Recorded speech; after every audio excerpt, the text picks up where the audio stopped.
करोति वाचालं लङ्घयते गिरिं यत्कृपात्तमहं वन्दे परमानन्दमाधवम् श्रीमन्मदनगोपालं बृन्दारण्यपुरन्दरम् श्रीगोविन्दं प्रपद्येऽहं दीनानुग्रहकारकम् वन्दे मुकुन्दमरविन्ददलायताक्षम् कुन्देन्दुशङ्खदशनं शिशुगोपवेशम् इन्द्रादिदेवगणवन्दितपादपीठम् वृन्दावनालयमहं वसुदेवसूनुम् नवजलधरवरनं चम्पकोद्भासिकरणम् विकसितनलिनाश्रियं विस्फुरन्मन्दहास्यम्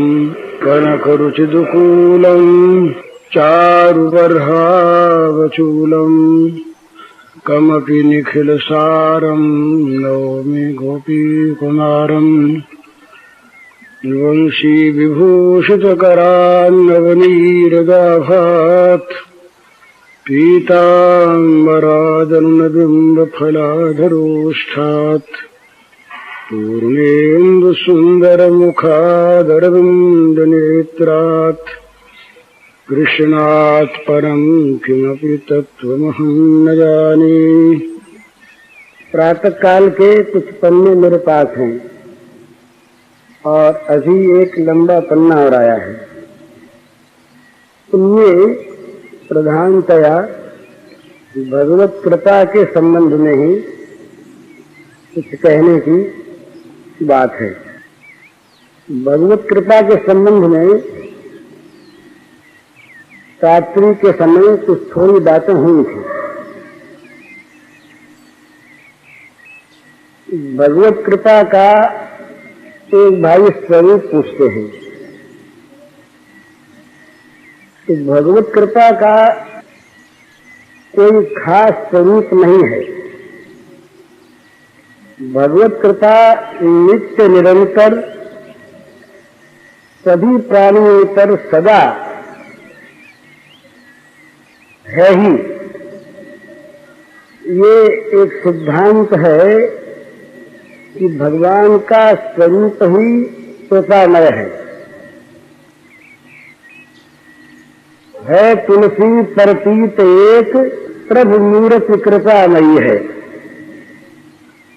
भगवान ने सर्वशक्तिमान होने पर भी अगर हम उनके शब्दों में कहें तो कह सकते हैं उनमें एक शक्ति का अभाव है। वो अकृपा कर कर किसी का बुरा नहीं कर सकते। भगवान किसी पर अकृपा करके किसी का बुरा कर दें, अमंगल कर दें, इस प्रकार की शक्ति का भगवान में अभाव है। मंगलमय भगवान कभी भी किसी प्रकार भी अमंगल कर नहीं सकते। तो भगवान जो कुछ भी हमारे लिए करते हैं, हम यदि नहीं भी मानते हैं तब भी वो कृपा ही करते हैं। यदि कोई पूछे कि भगवान दयालु है या न्यायकारी,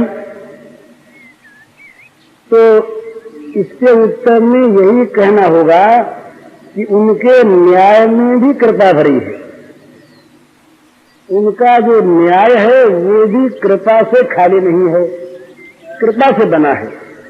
वो जिस पर क्रोध की लीला दिखाकर प्रहार करते हैं, जिसको मारते हैं उसको भी तारते हैं। देखा प्रत्यक्ष पांडवों के राजसूय यज्ञ में शिशुपाल ने जब भगवान को गालियों पर गालियां दी और जब भगवान ने उसके अपराधों का बहुत अधिक हो जाने पर और जब चक्र से उसके सिर को अलग कर दिया, उस समय विचित्र बात सारी सभा ने देखी, सबने आंखों देखी। शिशुपाल के अंग से एक ज्योति निकली और वो ज्योति भगवान के चरणों में समा गई। वो मार के भी तारते हैं। इनका मारना भी तारने के लिए होता है। तो इसलिए भगवान जो कुछ करते हैं वो दया ही करते हैं, कृपा ही करते हैं, ये उसका स्वरूप ही है। तो हम क्या करें?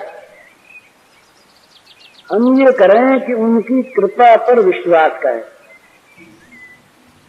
जो कुछ भी हमारी दृष्टि में बुरा और अच्छा, अनुकूल और प्रतिकूल जो कुछ हमारे लिए हो रहा है वो सब का सब भगवान की कृपा से ही हो रहा है। जिसको हम प्रतिकूल मानते हैं उसमें भी भगवान की कृपा भरी है। भगवान के समान कोई सर्वज्ञ नहीं है। हम देखते हैं बहुत थोड़ी दूर की चीज, हमारी जो दृष्टि है वो दूरदर्शी नहीं है। मानव जीवन के अंत तक हम कल्पना करके देख लेते, इससे आगे नहीं बढ़ते। लेकिन भगवान तो देखते हैं अनंत काल के बाद, किस काल में किसका कैसे भला होगा। एक जगह इस प्रकार की एक कथा आती है, बड़ी रोचक है। भगवान ने एक दिन नारद जी को साथ लिया और घूमने निकले। तो एक गांव में गए, उस गांव में एक बुढ़िया माई थी। बुढ़िया माई के एक परपोता था, पौत्र का लड़का, और सब मर गए थे। अब उस लड़के में बुढ़िया का बड़ा मोह, वो उसे बड़े स्नेह से पालती थी, बड़ी अच्छी भगवत भक्त, भजन करती। पर उस बच्चे में बड़ा स्नेह था, बड़ी ममता थी। तो बच्चे को लेकर ही रात दिन इसमें तल्लीन रहती। तो भगवान गए नारद जी के साथ, दो साधु गए, साधु के वेश में गए। तो बड़ा अच्छा उसने स्वागत सत्कार किया, महात्माओं का खिलाया पिलाया। जब महाराज वहां से चलने को निकले तो उसके उस बच्चे को मार डाला। नारद जी ने कहा, महाराज, नारद जी ने चुपके से कान में कहा, ये क्या किया आपने? इतना स्वागत सत्कार किया और इसका फल आपने ये दिया कि तुम चलो आगे बताएं। आगे बढ़े साहब। तो गए एक जगह, तो एक सज्जन का मकान था, वहां बड़ा स्वागत सत्कार उनका हुआ। और स्वागत सत्कार होने के बाद खा पी कर जब वहां से चलने लगे तो वहां का एक हार उठा कर ले चले। महाराज जी ने कहा, महाराज ये क्या किया आपने? फिर क्या? चलो सुन, ये जितने दृष्टांत होते हैं ना, ये एक देशी हुआ करते हैं, इनसे सब अर्थ नहीं लेने चाहिए। फिर साहब आगे बढ़े तो एक बड़ी सुंदर अच्छी बिल्डिंग थी, पहरा लग रहा था। वहां जाने लगे तो पहरेदार ने रोका, कहाँ जा रहे हो? तो कहा, बाबू से मिलना है। तो कहा, बाबू अभी आराम कर रहे हैं, नहीं मिल सकते। मिलना है जरा, जोर से कहा। तो दरबान ने धक्का दिया जरा पकड़ के, तो महाराज जी गिर पड़े। वहां से जब चलने लगे तो वो हार वहां डाल दिया। महाराज जी ने कहा, महाराज ये क्या किया? यहाँ जहाँ धक्के लगे मार पड़ी, वहां तो आपने हार डाल दिया। और जहाँ सारे सत्कार वहां हार ले चले। और बुढ़िया मैया बिचारी ने इतनी सेवा की, उसके बच्चे को ही मार दिया। तब भगवान ने कहा, अच्छा चलो हमारे साथ। तो ले गए वैकुंठ में। वैकुंठ में देखा तो वो बच्चा जो था वो भगवान का पार्षद बना बैठा। और 2 घंटे 3 घंटे बाद ही बुढ़िया माई वहां पर विमान में बैठी हुई और बड़ी बड़ी देवताओं के द्वारा पूजित हुई चली आ रही। तो नारद जी से कहा, ये देखो, इस बच्चे का तो वहां का आयु काल समाप्त हो गया था, ये तो मरता ही। और वो बुढ़िया अगर ये न मरता तो इसके मोह में मुझको भूलने लगी थी। तो ये जब मर गया तो बुढ़िया ने तमाम मन की वृत्तियों को मुझ में एकदम लगा दिया। अंतकाल में उसकी वृत्ति मेरे में लगकर तल्लीन हो गई, तो वो तो मेरे यहाँ से आ गई और इसकी मृत्यु में मैं निमित्त बना, ये भी यहाँ आ गया। तो बताओ मैंने दोनों का भला किया या किसी का बुरा किया? अब बोले उन दोनों का हाल देखो, चलो जरा उनके जो आगे का हाल है वो तो पीछे मिलेगा, वो तब तक मरे भरे नहीं है ना। अब उनके घर चल के हाल देखो। तो क्या था, जिसके यहाँ वो हार ले आए थे उसके यहाँ कुछ बदमाशों ने, शरारती लोगों ने, ठगों ने उसको अपने फंदे में ले रखा था। तो वो साधु के नाम पर, महात्मा के नाम पर, भक्त के नाम पर आते फते ले जाते, उसको मालूम होता नहीं ठगी की चीज। अब वो हार जाने से सावधान हो गया, अब वहां पर ठगों का आना बंद हो गया बिल्कुल। तो वो बड़ी विपत्ति से बचा। और जिसके यहाँ धक्के पड़े वहां साधु महात्मा के लिए कभी कोई स्थान था ही नहीं।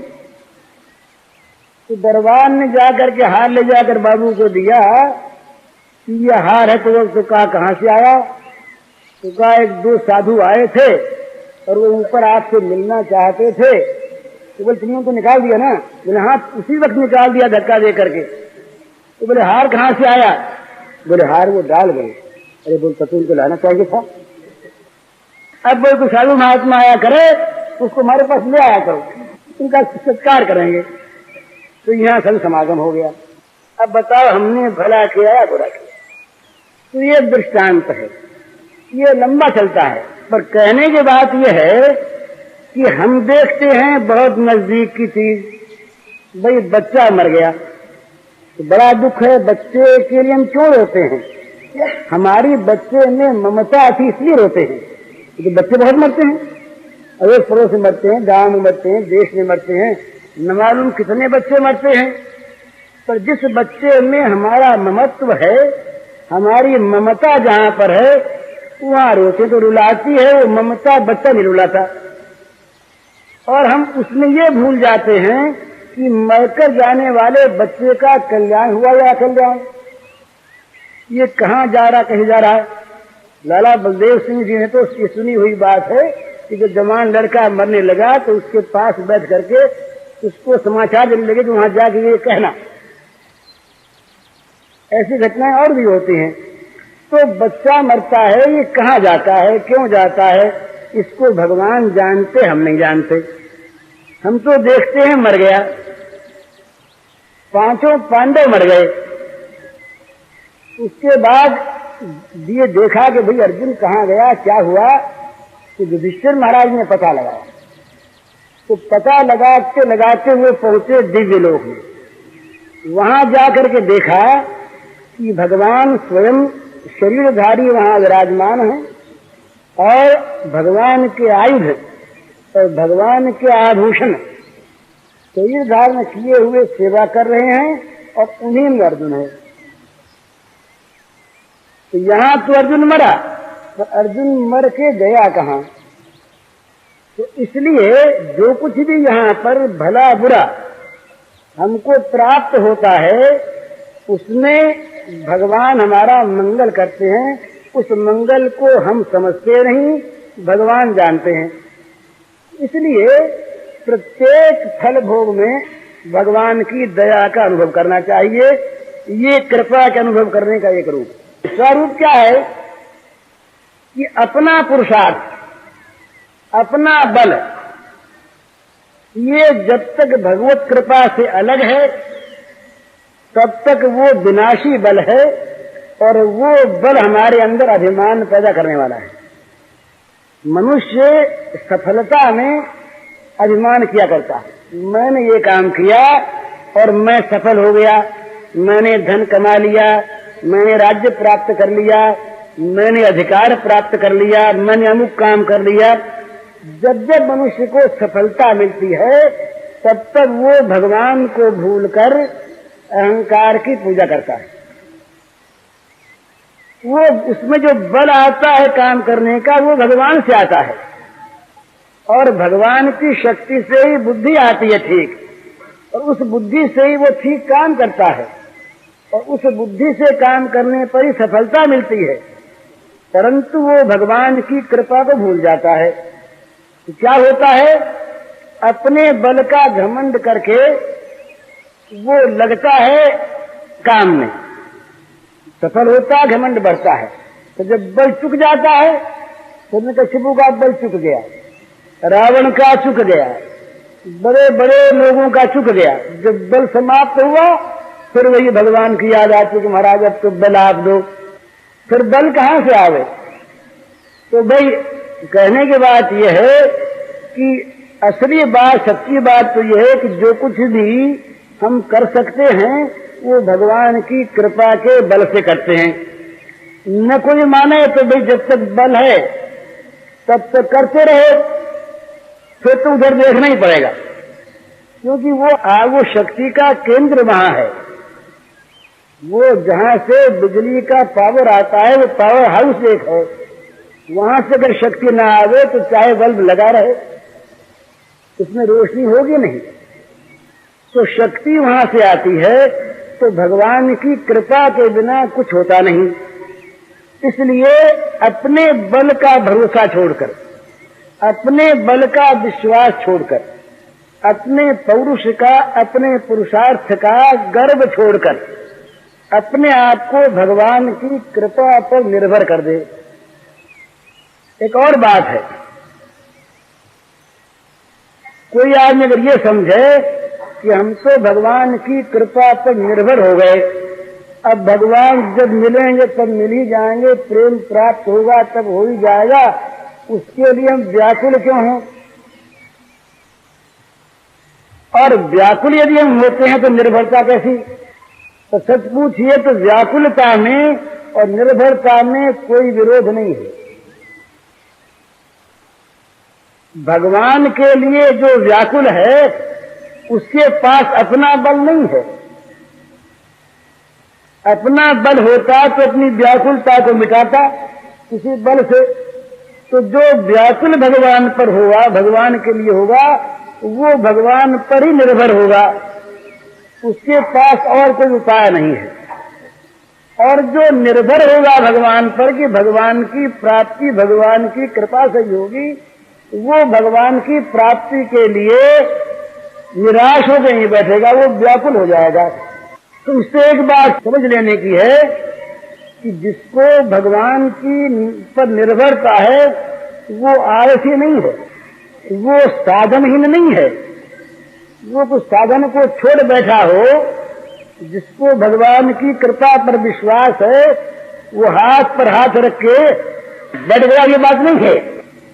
वो भगवान की दी हुई जितनी ताकत है उस सारी ताकत को लगाकर एक तरफ वो पूरा पूरा साधन करता है जितना उससे बन सकता है, परंतु उसके मन में उस साधन का आश्रय नहीं है, उस साधन का भरोसा नहीं है।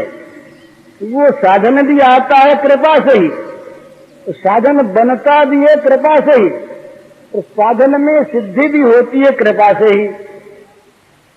ये विशेषता भगवान, एक आदमी के पास नाम जप करने के लिए जीभ है और माला है, परंतु किसी रोग से वो बेहोश हो गया। अब वो साधन और उसके पास माला और जीभ होने पर भी करे नाम जप, नहीं कर सकता।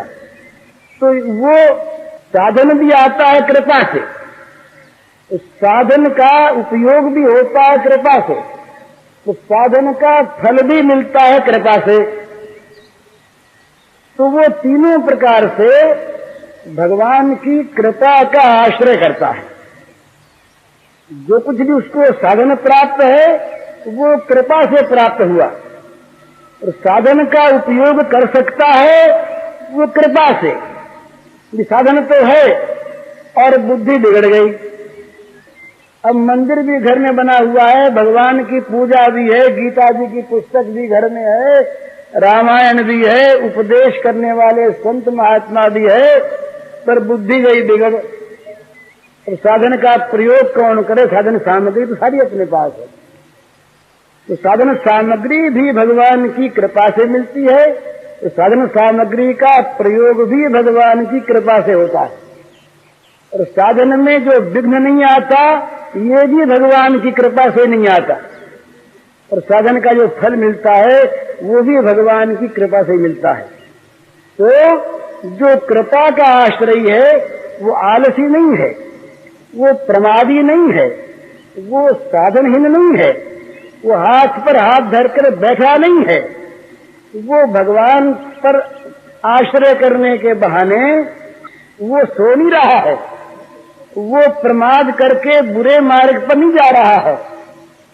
बुरे मार्ग पर जाने वाला बोले भगवान सब कुछ कर लेंगे, हम तो चाहे जहां जाते हैं। ये किस प्रकार की बहानेबाजी होती है, और ये पाप के समर्थन का एक ऐसा अपने मन का दुर्भाव होता है।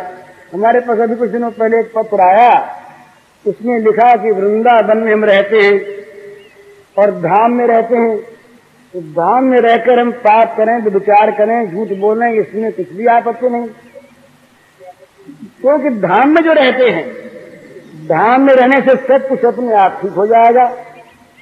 तो ये ठीक है कि धाम का निवास मनुष्य के पाप का नाश करता है, पर धाम के आश्रय पर पाप करना, ये तो धाम को कलंकित करने जाना है। और ये लिखा है कि उसका जो तीर्थ में रहकर पाप करता है, उसका पाप वज्रलेप हो जाता है, ये लिखा है शास्त्रों में, स्कंद पुराण में आया।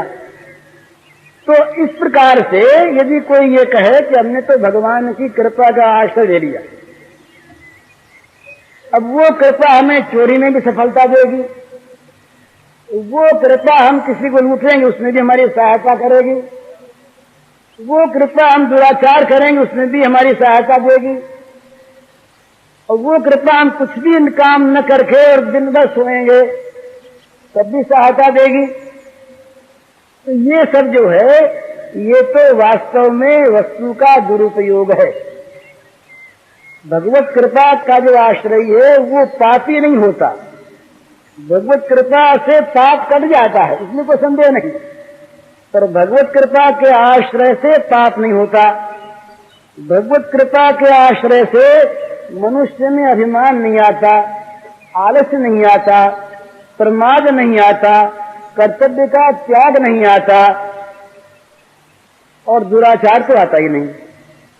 तो भगवत कृपा को मानने वाला तो बहुत अधिक साधन संपन्न होगा। भाई मेरा काम तो बनेगा भगवत कृपा से ही, और मेरा काम भगवत कृपा से बन गया, यहां तक मान ले। भगवत कृपा का जो आश्रय होता है वो ये भी क्यों माने कि मेरा काम बनने वाला है। जहां कृपा का आश्रय किया और जहां कृपा पर विश्वास किया, और ये बिल्कुल सत्य है, भगवान के कृपा पर जिसने विश्वास कर लिया वो भगवान की कृपा से मुक्त हो गया, उसका काम बन गया। अगर कहीं शक संदेह हो तो उसको भगवान का देते हैं। एक बार की बात है द्वारिका की। द्वारिका में रहे एक ब्राह्मण, और उस ब्राह्मण के जब पुत्र होता था तो मर जाता था। तो एक बार भगवान श्री कृष्ण द्वारिका में थे, उस समय अर्जुन भी उनके पास आए हुए थे। अर्जुन भगवान के बड़े प्रेमी, बड़े स्नेही और भगवान के अत्यंत कृपा पात्र, भगवान की कृपा पर इनको बड़ा भरोसा रहा। तो पांडवों में अर्जुन और द्रौपदी ये दो ऐसे थे कि ये भगवान की कृपा पर इनका बड़ा भरोसा था, अत्यंत भरोसा था। जब जयद्रथ के लिए अर्जुन ने प्रतिज्ञा की कि कल हम उसको मार देंगे, तो भगवान ने विनोद से पूछा, ये भैया अर्जुन, कितने बड़े बड़े महारथी उनके यहाँ हैं और न मालूम वो क्या व्यूह कल रच लेंगे, और तुमने मारने की ये प्रतिज्ञा किसके भरोसे कर ली भैया? अर्जुन हंसे। अर्जुन ने कहा मैं भरोसा भी क्या मेरे को दूसरे का है क्या? तो भगवान ने कहा बस ठीक है। इसी पर उस दिन मैंने कहा था रात भर भगवान ने प्रलाप लीला की। तो यहाँ भी ऐसे ही हुआ। द्वारिका में जब वो ब्राह्मण का बालक मरा और मरने पर वो अपने बच्चे को लेकर के राज दरबार में ब्राह्मण आया। उस जमाने की बात थी जिस जमाने में पिता रहते बच्चा क्यों मर गया, ये समस्या आई। मरता नहीं था और मर गया तो जरूर राजा का पाप है, शासन का पाप है। तो बच्चे को लेकर के वो ब्राह्मण आया और ब्राह्मण ने आकर के कहा कि देखो ये कितने असमर्थ हैं, कितने अयोग्य हैं कि इनके राज्य में और मेरा बच्चा मर जाता। तो इनको जरा अपने गांडीव का बड़ा दर्प रहा अर्जुन को, स्वाभाविक। अर्जुन ने कहा महाराज अब की बच्चा आपके हो तो मुझसे कहना, मैं अर्जुन हूं। था भगवान की कृपा के भरोसे सारा। तो बोले भाई अगर तुम न बचा सके तो न बचा सका तो मैं जल मरूंगा, कह दिया। और साहब अर्जुन वहां पर रहे ही। बच्चा होने वाला था तो ब्राह्मण ने आके कहा अर्जुन से कि महाराज बच्चा होने वाला। तो अच्छा मैं चलता हूं। तो अर्जुन गए। अर्जुन ने जाकर वहां पर अपने बाणों का इस प्रकार का एक पिंजर बनाया कि जिसमें काल का प्रवेश नहीं हो सकता। और स्वयं बाहर गांडीव लेकर के बैठ गए। आवेगा तो हम देख लेंगे, हम देखो जा नहीं सकता। महाराज काल की गति, भगवान की लीला, आश्चर्य हुआ कि बच्चा मरा नहीं, गायब हो गया। तो वो ब्राह्मण आकर के अर्जुन को धिक्कारने लगा कि अरे अब तक तो बच्चे की मैं लाश तो देख लेता था, ये तो मन में था कि मेरा बच्चा होकर के मर गया, चलो उसको गाड़ी आऊं। अब की बात तो तुम्हारे इंतजाम में ये हुआ कि बच्चे की लाश तक मुझे देखने को नहीं मिली, अब मैं क्या करूं? अर्जुन बड़े संतुष्ट, अब क्या करें? क्या भाई चिता बनाओ, क्या करते? जब चिता बनी तो भगवान आए। कहा अर्जुन जी क्या कर रहे हो? कहा महाराज ये हो गया। तो बोले यार ये तो बताओ कि तुमने ये बच्चे को जलाने की बात कह दी थी किसके बल पर? तो फिर वही बात बोले महाराज को दूसरा बल मेरे पास है क्या? तब बोले मरते क्यों हो फिर? मैं तो हूं यहां पर अभी। साथ ले गए अर्जुन को। वहां किम पुरुष लोक में गए तो लेकर बच्चे को ले आए। तो कहने का मतलब ये कि जो भगवान की कृपा का आश्रय कर लेता है, भगवान उसके हो जाते हैं और उसकी किसी चीज को भगवान असफल नहीं होने देते, पर उसी को जिसको वो चाहते हैं। वो कहते हैं कि उल्टे जल मछली चले बहो जात गजराज, जो जाको सरनो लियो ताको ताकी लाज। इस गंगा में अगर कहीं प्रवाह के सामने हाथी आ जाए तो बह जाएगा। तो जरा जरा सी वो मछलियां वो प्रवाह के सामने फर से चली जाती हैं और जल उनको जरा भी रोकता नहीं। तो क्यों? वो जो मछली है वो जल के शरणागत है, वो जल की कृपा पर वहां रहती है। तो भगवान की कृपा का जिसको भरोसा है, भगवान की कृपा का जिसको अवलंबन है, वहां पर साधन संपत्ति का जुटाना भगवान का काम और उसकी रक्षा करना भगवान का काम और उसका फल देना भगवान का काम। वो तो केवल कृपा पर निर्भर करके उनके अनुकूल चलता है, निरंतर चलने में कोताही नहीं करता। वो आलसी होकर बैठ नहीं जाता। भगवान का जो कृपा पात्र है वो तो इतना भगवान के ऊपर अपने आप को न्यौछावर कर देता है कि कहाँ मैं और कहाँ ये कृपा के सागर, मुझ पर कृपा इन्होंने की, क्या देख कर की।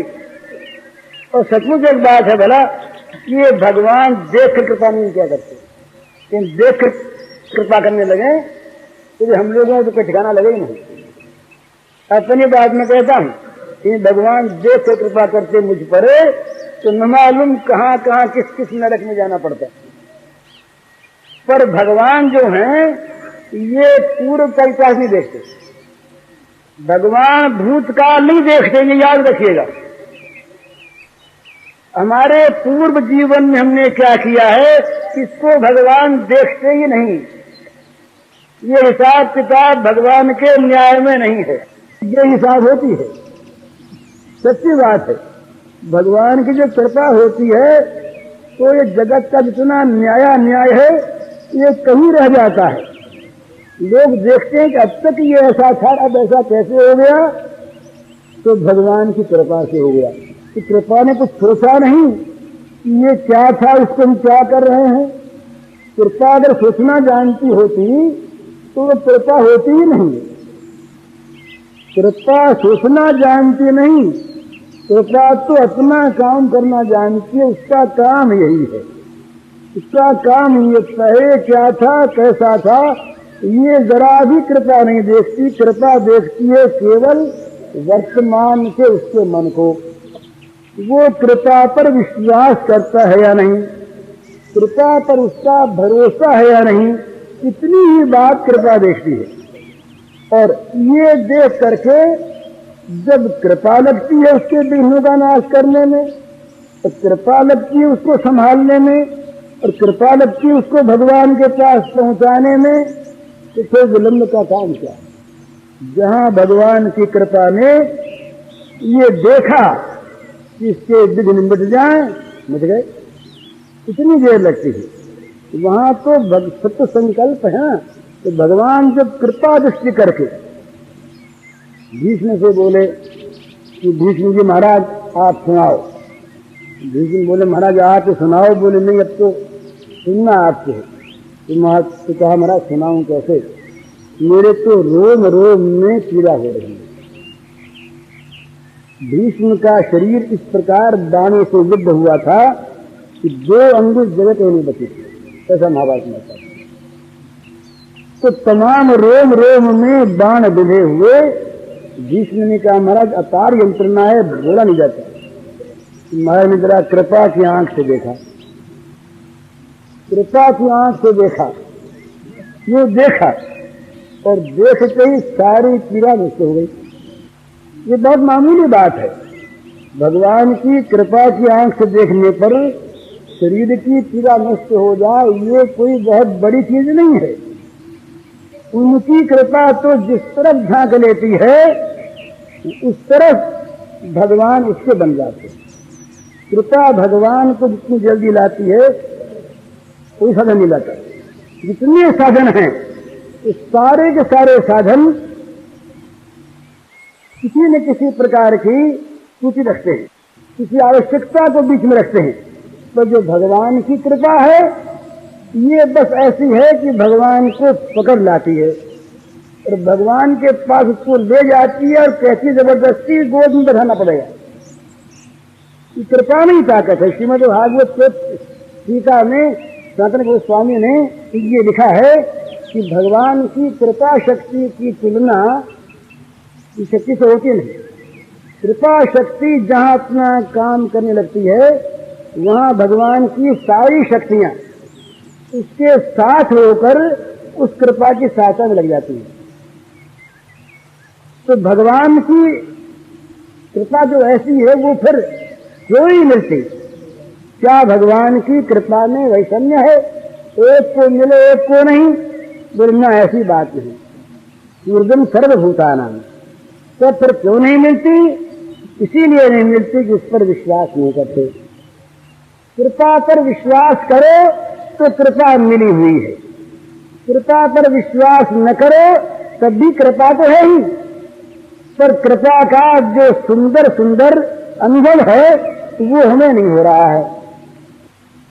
एक बात सुनाई उन्होंने कि भाई एक आदमी था, वो आदमी जंगल गया था, जाके आया, कुएं पर गया, हाथ धोया तो वो भूल गया था दातुन।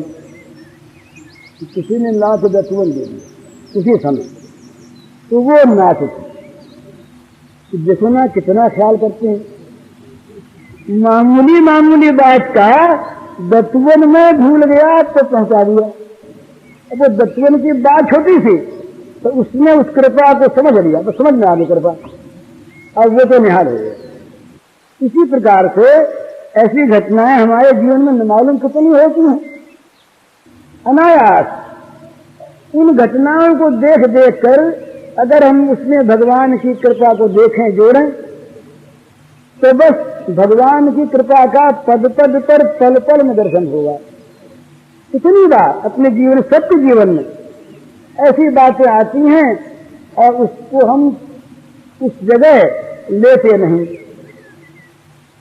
दत्वन भेज दिया ना। इसी प्रकार न मालूम वो क्या क्या भेजते हैं, कैसे कैसे बचाते हैं, कैसे कैसे रक्षा करते हैं, कैसे कैसे हमको चीज देते हैं, बनाते हैं। मूलर ने एक ग्रंथ लिखा, उसमें लिखा है उनके यहाँ एक अनाथाश्रम था, उसमें 250 अनाथ थे। अब तो उनका बहुत बड़ा हो गया है वो, अब तो करोड़ों रुपये साल में खर्च होते हैं। वो लंगड़ा आदमी था, बड़ा भगवत विश्वासी। तो आश्रम था, अनाथाश्रम, 250 उसमें अनाथ थे। एक दिन खाने को कुछ नहीं, पहले मैंने कहा था कुछ भी खाने को नहीं। तो वहां जो भंडारी था, रसोईया, खाने को देने वाला, उसने आकर के कहा कि कुछ खाने को नहीं, 9:45 बजे का सामान है नहीं, रसोई कुछ बनी नहीं, 9:45 में घंटी बजा करती है उन विद्यार्थियों के लिए, तो क्या करना। नीलम ने कहा घंटी बजा दो। उसको बड़ा आश्चर्य हुआ है कि घंटी तो बजा देंगे, पर ये बच्चे खाएंगे क्या। घंटी बजा दी, 2 घंटी और बचती थी। जब 5 मिनट बाकी रही तो दूसरे घंटे का टाइम हुआ, तो फिर आया, बोले इंतजाम तो कुछ हुआ नहीं है, क्या करें। बोले घंटी बजा दो। अत्यंत सरल विश्वास से कहा घंटी बजा दो। घंटी बज गई। वो देखता है कि 5 मिनट में क्या होता है, कि घंटी बजा दो। तो कह दिया, ये कह देते कि भाई कुछ देर ठहरो, इंतजाम करते हैं, बच्चे देर से आओ। इससे विश्वास नहीं था। घंटी बज गई। अब जब वो आखिरी घंटे बजने को थी, 10 बजे थी, 1 मिनट पहले वो आया। उसने कहा अब क्या करें, क्या घंटी बजाओ। उधर घंटी बजी, बच्चे खाने को आए, इधर सामान आ गया। और सामान लाके उसने ये कहा कि भाई एक दावत थी जगह पर, कोई पार्टी थी होटल में, और वो पार्टी किसी कारण से हुई नहीं।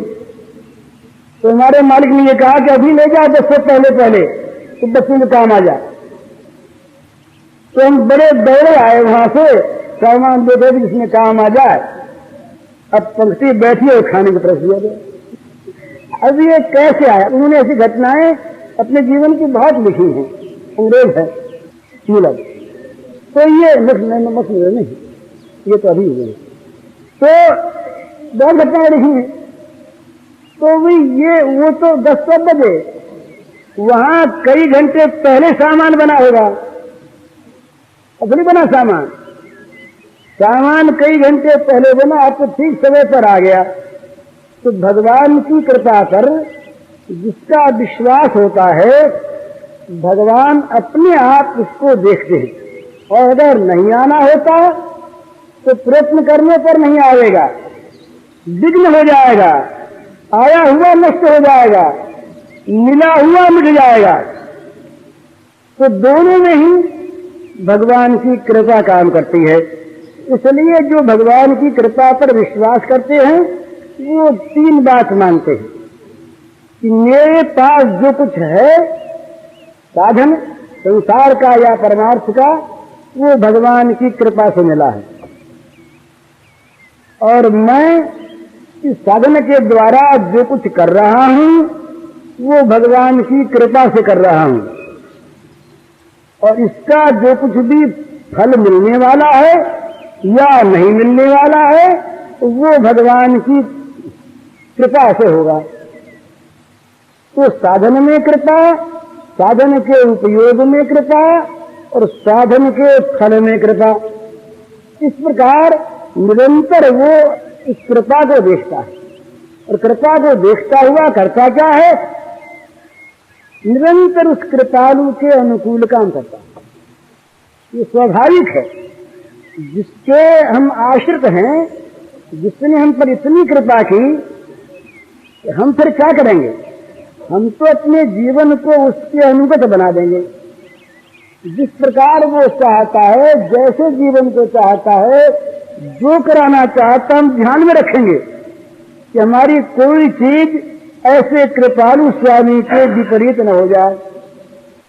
इसलिए हमारा जीवन सेवामय जीवन हो जाएगा। जो भगवान की कृपा पर निर्भर करता है उसका जीवन भगवान की सेवा का जीवन हो जाता है। क्योंकि उसका काम ही रहता है, जो काम करता है वो भगवान की सेवा के लिए करता है और ये मानता है कि काम जो मैं कर रहा हूं ये भी उनकी ताकत से कर रहा हूं, अपनी शक्ति से नहीं, अपनी बुद्धि से नहीं। कृपा का जो आश्रय है उस सब कामों में सर्वत्र भगवान की कृपा को देखता है, नाचता है। तो कितनी कृपा की, एक एक बात उसके सामने आती है तो उसको कृपा यूं दिखती है कि मानो ये तो साक्षात हमारे सामने कृपा आकर के नाचने लगी। तो वो उस कृपा में डूबा रहता है, तन्मय रहता है, तल्लीन रहता है, उसको सब और भगवान की कृपा दिखती है। और कृपा दिखने पर क्या होता है? उसे चिंता और भय नहीं है। जो भगवान का कृपा पात्र है उसको न चिंता है न उसको भय है। भगवान की कृपा अपने आप उसको संभालती है, उसका काम करती है, और जैसा जहां पर रूप दिखाना होता है दिखाती, कहीं मौत बन के आती है, कहीं मित्र बन के आती है, कहीं शत्रु बन के भी आती है। कृपा का एक रूप नहीं आने का, कृपा के विभिन्न रूप हैं, अलग अलग रूपों में आती है। पर जो पहचान लेता है उस कृपा को, वो चाहे किसी नकाब को डाल करके वो आवे, किसी वेश में आवे, वो जान लेता है कि ये कृपा आई है, कृपा आई है, तो जान के उसका स्वागत करता है। वो भगवान की कृपा को पहचानता है, वो जो कृपा पर विश्वास करता है, पहचान लेता है। एक हमारे एक सज्जन थे, उनके ऐसी घटना हो गई, दुर्घटना हो गई, तो उनको हमने पत्र लिखा सांत्वना का। उन्होंने उत्तर में लिखा, इतने दिनों तक सत्संग किया मैंने, तो क्या भगवान की कृपा का इतना भी मेरे ऊपर प्रभाव नहीं पड़ा? इस घटना में मैं उनकी कृपा देखूं।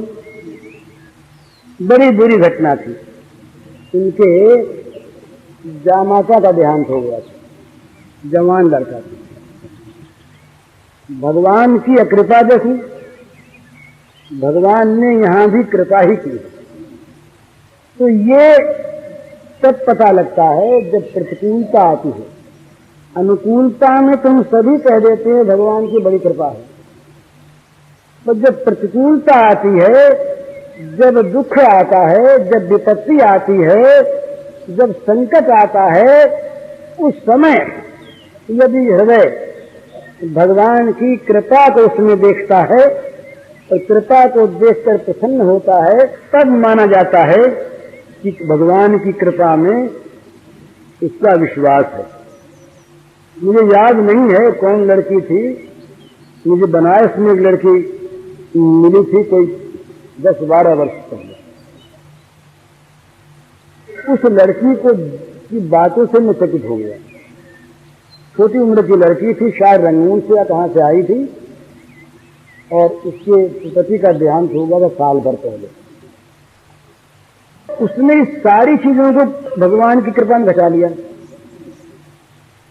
उसने कहा मुझसे कि भाई जी, मुझ पर जितनी कृपा कोई जगत में होगी किस पर? जिन विषयों को बड़े बड़े त्यागी सन्यासी लोग पूरा करते हैं, उन विषयों से मुझे भगवान ने दूर कर दिया। इतनी कृपा।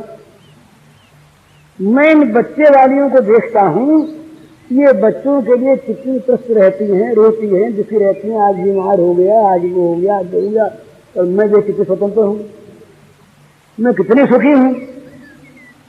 फिर न मालूम उस एक बंधन के पीछे कितने बंधन और पैदा होते, और न मालूम क्या क्या विपत्तियां मुझ पर आती।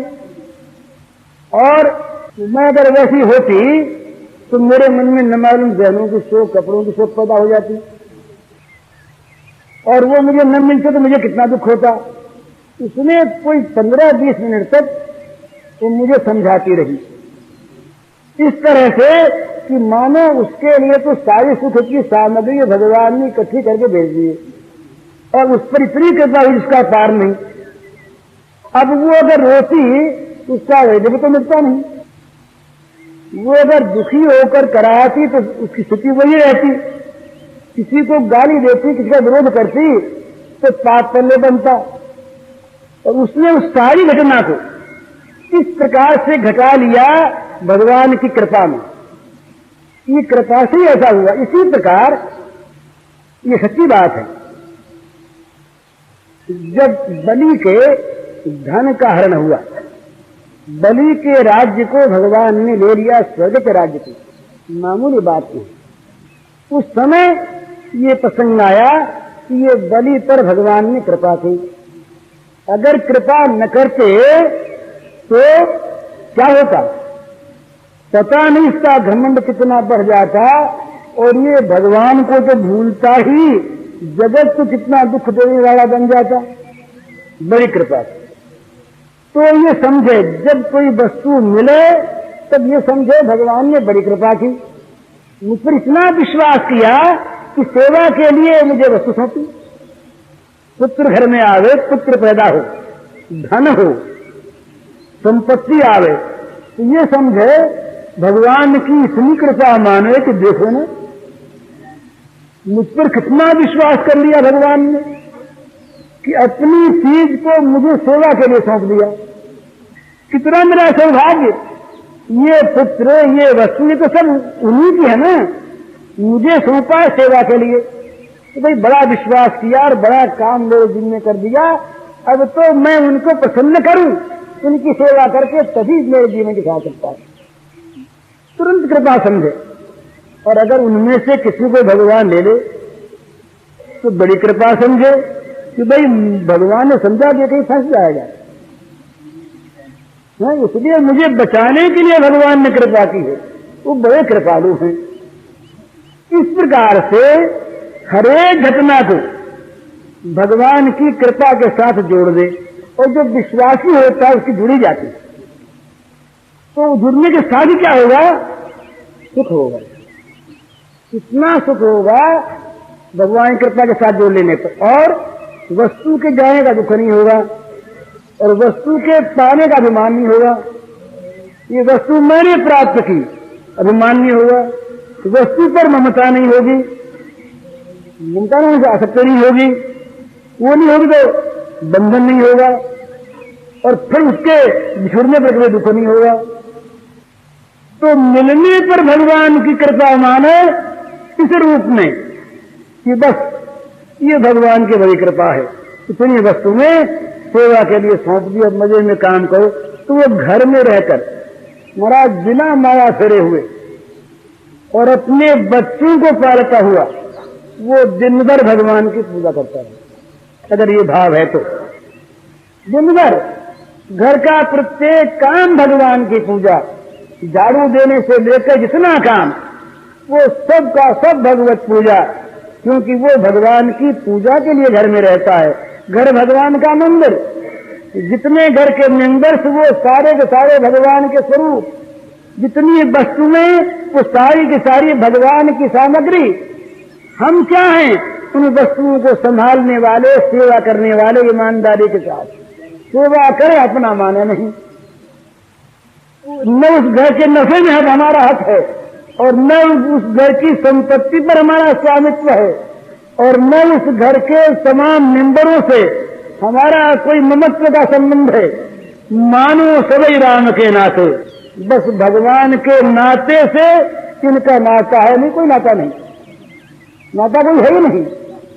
भगवान के संबंध से इनका संबंध है।